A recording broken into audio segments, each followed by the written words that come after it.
Hello students, आज की video में हम लोग बात करेंगे एक बहुत ही इंपॉर्टेंट टॉपिक की।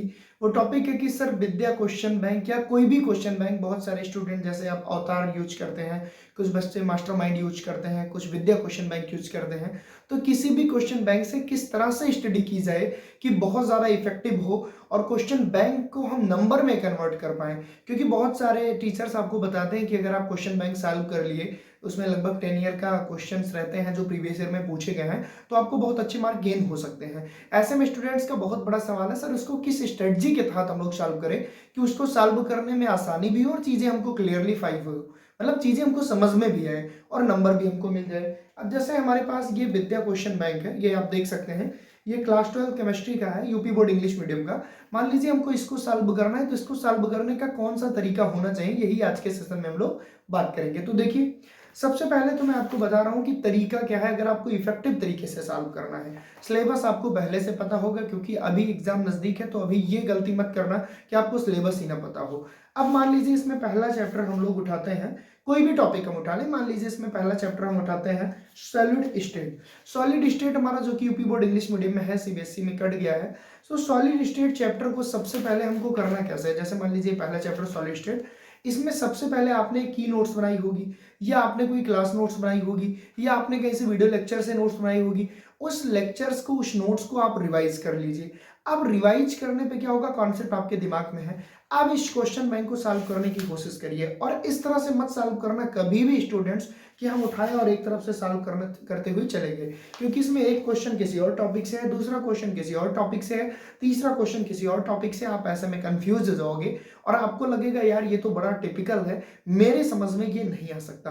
तो फिर सर कैसे सॉल्व करेंगे? आप ऐसे सॉल्व करोगे जैसे आप सॉलिड स्टेट पढ़ रहे हो। सबसे पहले आपने क्या किया, सबसे पहले आपने पढ़ा सॉलिड का इंट्रोडक्शन, आपने पढ़ा एमॉर्फस सॉलिड और क्रिस्टलाइन सॉलिड में डिफरेंस, आपने पढ़ा टाइप ऑफ यूनिट सेल क्या होते हैं, जिसमें आपने बीसीसी, एफसीसी, ईसीसी पढ़ा, आपने 7 टाइप क्रिस्टल लैटिक पढ़ा, आपने पढ़ा डिफेक्ट। तो जो जो टॉपिक आप पढ़ते जा रहे हो वहां से रिलेटेड क्वेश्चन बैंक में क्वेश्चन खोजिए और तब करिए, तब आपको मजा आएगा, कॉन्फिडेंस गेन होगा, कंसिस्टेंसी भी बिल्डअप होगी। जैसे मान लीजिए हम लोगों ने पढ़ा कि टाइप ऑफ यूनिट सेल, हमने पढ़ा बीसीसी, एफसीसी, ईसीसी।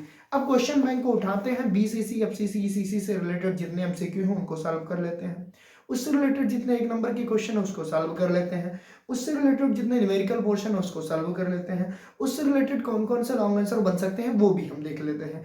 इस स्ट्रेटजी के तहत अगर आप क्वेश्चन बैंक सॉल्व करोगे तो मेरी गारंटी है क्वेश्चन बैंक सॉल्व करने में मजा भी आएगा। और जो एक कहावत कही गई है ना कि 10 ईयर का आपको क्वेश्चन बैंक अगर सॉल्व कर लो तो आप टॉप मार जाओगे, वो बिल्कुल सटीक बैठ जाएगी, क्योंकि आप समझ समझ के सॉल्व करोगे। मान लीजिए हमने डिफेक्ट पढ़ा, अब डिफेक्ट टॉपिक हमने पढ़ा और डिफेक्ट से हमने देखा क्वेश्चन बैंक में 3 बार क्वेश्चन पूछे गए हैं। एक तो हमको ये आइडिया लग गया कि भाई डिफेक्ट इतनी बार पूछा गया, एक्सपेक्टेड इस बार भी आएगा।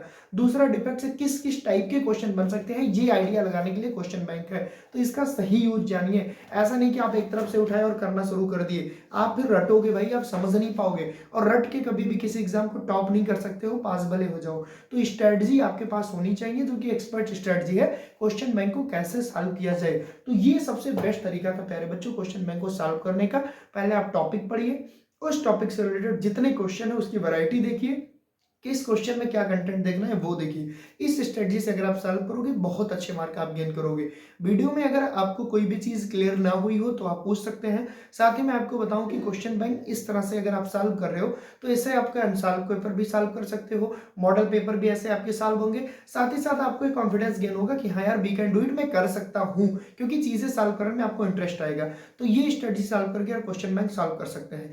नीचे कमेंट सेक्शन में कमेंट करना अगर चीजें क्लियर हुई हो, थोड़ा सा सपोर्ट हुआ आपके बोर्ड एग्जाम में। साथ ही इस प्रकार के किसी भी वीडियो के लिए आप नीचे कमेंट में कमेंट कर सकते हैं, क्योंकि हम आपके लिए पूरी तरह से सपोर्ट करेंगे आपके बोर्ड एग्जाम के लिए, क्योंकि मेरा भी वही सपना है जो आपका सपना है, आपको बोर्ड में 95% गेन कराना। Thank you so much, best of luck board exam के लिए।